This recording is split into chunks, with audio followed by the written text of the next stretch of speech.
अपितु पुरुषार्थ करना पड़ता है। वादिराज स्वामी भक्ति के क्षेत्र में उतरे हैं, चूंकि परम ज्ञानी संत हैं, आत्मज्ञानी संत हैं, उन्हें मालूम है कि पुद्गल की गति क्या होती है, जीव की प्रवृत्ति क्या होती है, षड द्रव्यों की व्यवस्था क्या है, उन्हें सब मालूम है। लेकिन जब भगवान की भक्ति में बैठे हैं तो कह रहे हैं पादन्यासा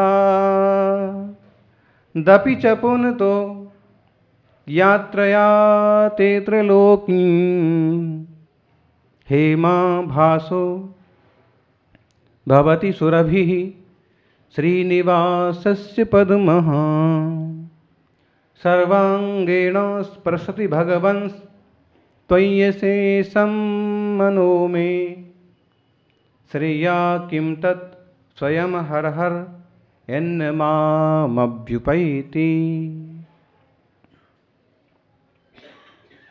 पादन्यासादपि च पुनतो यात्रया ते त्रिलोकीम। हे जिनेश्वर, जब आप केवल ज्ञानी अरहंत अवस्था को प्राप्त हुए तब आपने जो 3 लोक की यात्रा की, आपने जब जो यात्रा तीनों लोकों की समझ लो, अथवा इस लोक में जो पद विहार किया,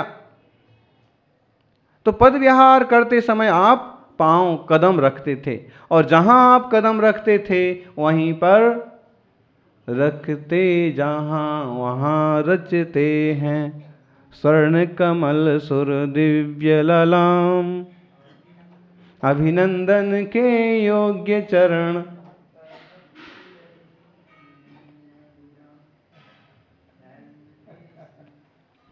जहां रखते हैं पांव वहां पर कमलों की रचना होती है।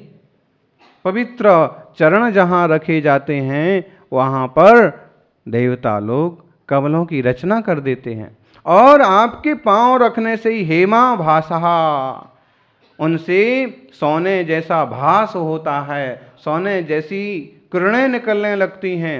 भवति सुरभि, सुगंधी हो जाती है। श्री निवासश्च, और लक्ष्मी भी उन कमलों पर निवास करने लगती है। लक्ष्मी ने कौन से फूल को पसंद किया रहने के लिए? हैं? कमल। और भाजपा ने क्या पसंद किया?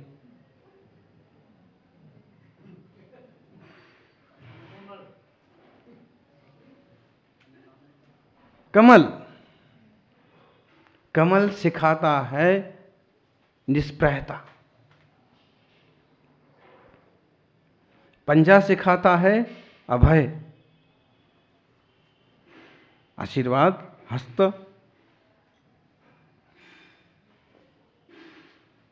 श्री निवासश्च पद्मा, लक्ष्मी ने वो भी उन कमल पर निवास किया। बताइए, जब आपने कमल का स्पर्श भी नहीं किया और फिर भी वह सोने जैसा चमकदार हो गया, लक्ष्मी का निवास स्थल हो गया, सुगंधी आने लगी, तो फिर सर्वांगीण स्पर्शति भगवन् त्वय्यशेषं मनो में, मेरा मन तो आपको हमेशा पूरी तरह से स्पर्श करता है। श्रेया किम तत् स्वयं हर हर यन्न माम व्यभ्युपैति। फिर जब मैं रोज रोज प्रतिदिन आपको स्मरण करता हूँ तो मेरा कल्याण क्यों प्राप्त नहीं हो, मुझे क्यों नहीं कल्याण की प्राप्ति होगी, मैं स्वस्थ क्यों नहीं होऊंगा, सुंदर क्यों नहीं होऊंगा, अथवा शुद्ध वीतराग दशा को उपलब्ध क्यों नहीं होऊंगा। कमल का उदाहरण यहां लिया है। कमल का फूल सब फूलों से अलग होता है, पानी में खिलता है, और उसकी विशेषता है कि कितने भी गहरे पानी में खिले लेकिन पानी में डूबता नहीं है। आप देखना, तीर्थंकरों की महिमा में तो आता ही है कि वे कमल पर चलते थे, अथवा उनका समोषण में जो आसन लगा वो भी कमल का फूल था, उसके ऊपर बड़ा सिंहासन था, उसके ऊपर 4 अंगुल ऊपर भगवान विराजे थे। उनकी महिमा में तो आता ही है।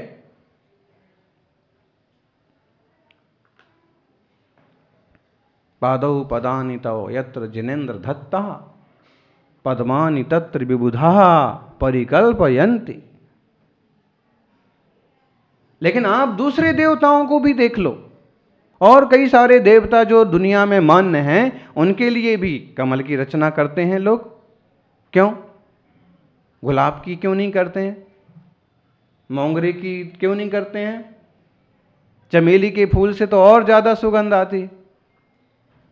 सब पुष्पों की अपनी विशेषता होगी, लेकिन कमल का फूल की खास विशेषता ये है कि वह निष्प्रहता का प्रतीक है।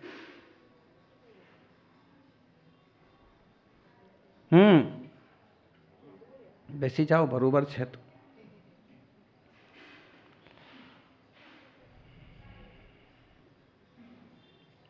निष्प्रहतानो प्रतीक है कमलनो फूल। कमल का फूल, पावापुर की यात्रा करने वाले श्रावकों को मालूम होगा, पूरा तालाब कमल के पत्तों और फूलों से भरा रहता जब भी पानी हो। लेकिन एक भी कमल पानी में डूबा हुआ देखा आपने? नहीं डूबता। पता नहीं उसका नेचर, उसका स्वभाव, उसकी रचना कैसी है कि कमल का पत्ता भी पानी में नहीं डूबता है, वो कमल का फूल तो डूबता ही नहीं है। और ऐसे भगवान उसके ऊपर विराजे हैं तो जैसे बिना कहे एक संदेश देते हैं, ज्ञानी भले हो पानी तो भी छोड़ना नहीं अपने स्वभाव को, डूबना नहीं। कमल का फूल और लक्ष्मी का निवास स्थल बना। लक्ष्मी कमल के फूल पर अक्सर कर खड़ी हुई दिखती है। बैठी हुई लक्ष्मी मुश्किल है, लक्ष्मी खड़ी रहेगी। और खड़ी खड़ी का प्रतीक है कि खड़ी खड़ी और कब आगे बढ़ी। लक्ष्मी खड़ी है, बैठा हुआ व्यक्ति तो एक बार जाएगा तो उसको खड़ा होना पड़ेगा, थोड़ा संभलना पड़ेगा, फिर चलना पड़ेगा। लेकिन खड़ा हुआ व्यक्ति कब चल दे। मुनिराज खड़े खड़े आहार करते हैं, उनका भी यही है कि खड़े खड़े आहार करते करते और कब अंतराय हो जाए और कब चल दें। उन्हें तो इतनी फुर्सत नहीं है कि शांति से बैठ करके वो भरपेट भोजन करें।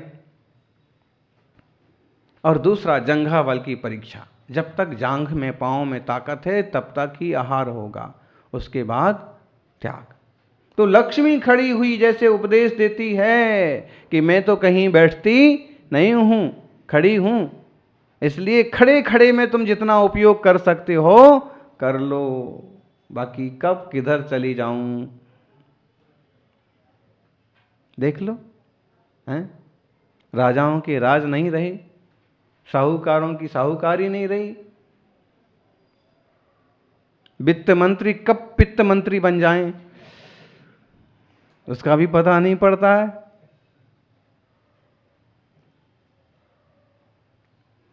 अस्थिरता है ही, अनित्य भावना झूठी नहीं है, सच्ची बात है। और उसके प्रतीकों पर हम जब चिंतन करते हैं तो भी सच्चाई मालूम पड़ती है। लक्ष्मी कहती है हम खड़े हैं।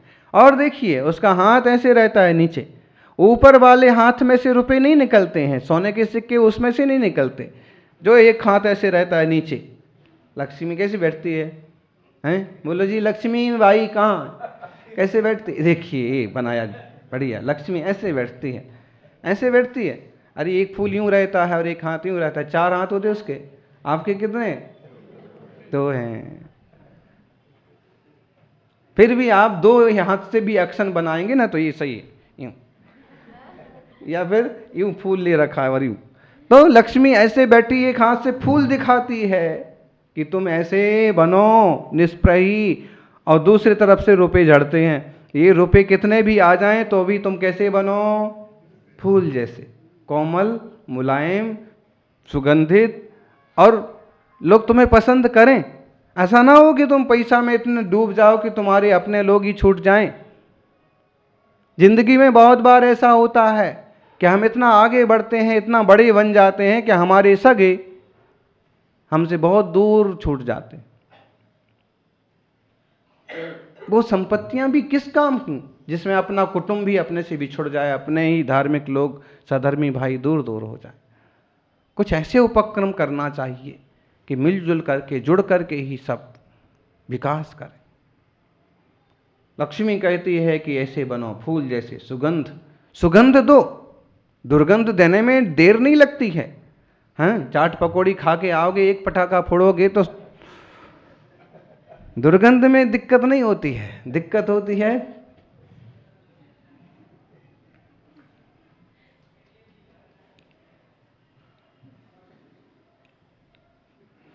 समझे नहीं, नहीं समझने में भलाई।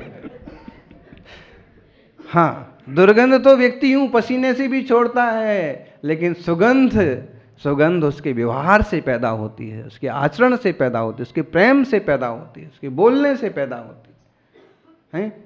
अगर वाणी में मिठास नहीं है तो बोले वाणी किस काम की, वाणी बेकार है। और पानी में मिठास नहीं है तो पानी भी बेकार है। ऐसे भावनगर का पानी तो अच्छा ही है, बाकी समुद्र के किनारे का पानी बोले अक्सर कर खारा होता है। तो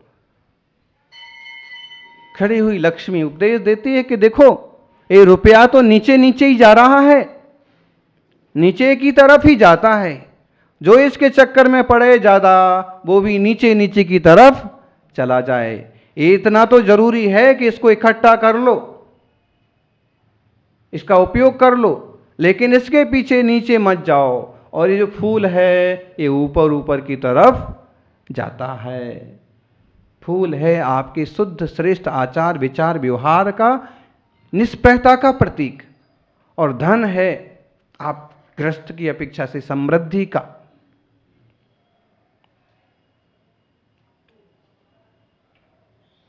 सुखमय जीवन का प्रतीक। लेकिन उसकी जो नीचे की तरफ धारा है वो एक तरह से खतरे की झंडी है कि होना तो जरूरी है, लेकिन इसकी तरह नीचे नीचे जाना नहीं।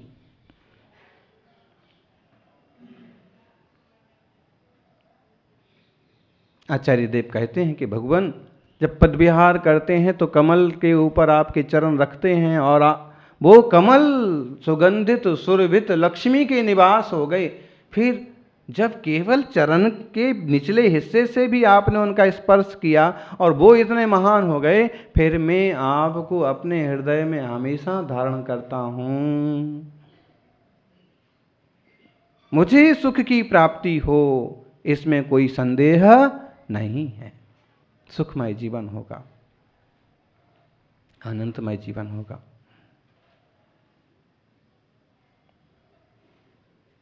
भक्ति का आनंद भक्ति ही जानता है, भजन का आनंद भोजन से ज्यादा होता है।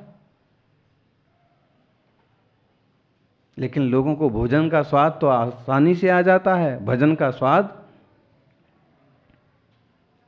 लेना पड़ता है, अभ्यास करना पड़ता है।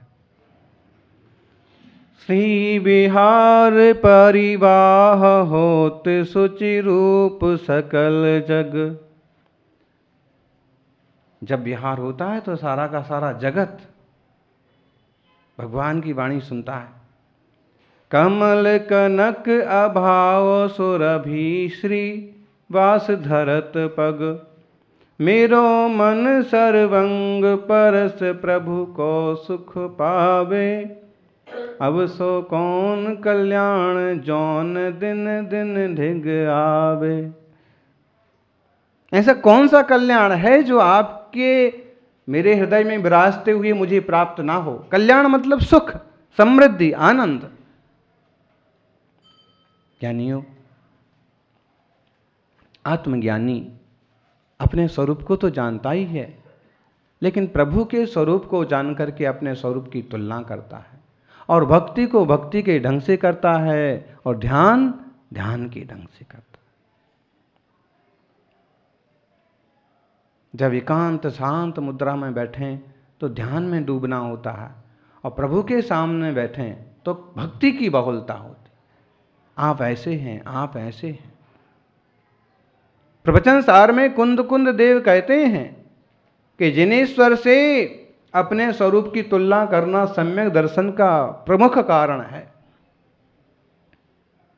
जो जानति अर्हंतम दब्बत गुणत्व पज्जयाते हिम सो जानदि अपाड़म मोहो खलु जादितस्थलयम्। ज्ञानियों, भगवान जिनेंद्र के स्वरूप को द्रव्य गुण पर्याय से जो जानते हैं, द्रव्य गुण पर्याय एटले शू? द्रव्य मतलब, द्रव्य तो आप लोग जानते होंगे, हैं?